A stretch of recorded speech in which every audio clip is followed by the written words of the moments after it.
This terminal strip is part of an important project and I'm really running late to wire it. And afterwards I still need to go to the marking center and label everything.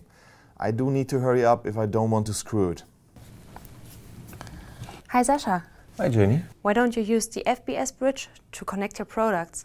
This will work out much faster. And if you use the Thermomark Prime to do the labeling, you don't even have to leave the room for the marking. Wow, thank you Jenny.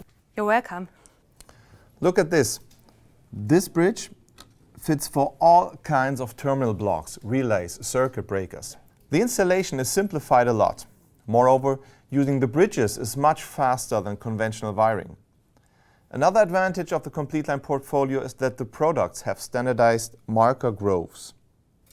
Therefore, our complete terminal strip can be labeled with the UCT marking material. I just insert my marking data via the touch screen of Thermomark Prime and start the print job.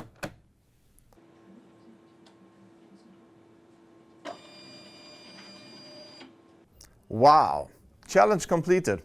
And I still have some time left so I could tell you something about CompleteLine. Otherwise, I just showed you one of the most important advantages of CompleteLine in practice. Therefore, I think it is okay if I go get myself some ice cream and we will see each other next week.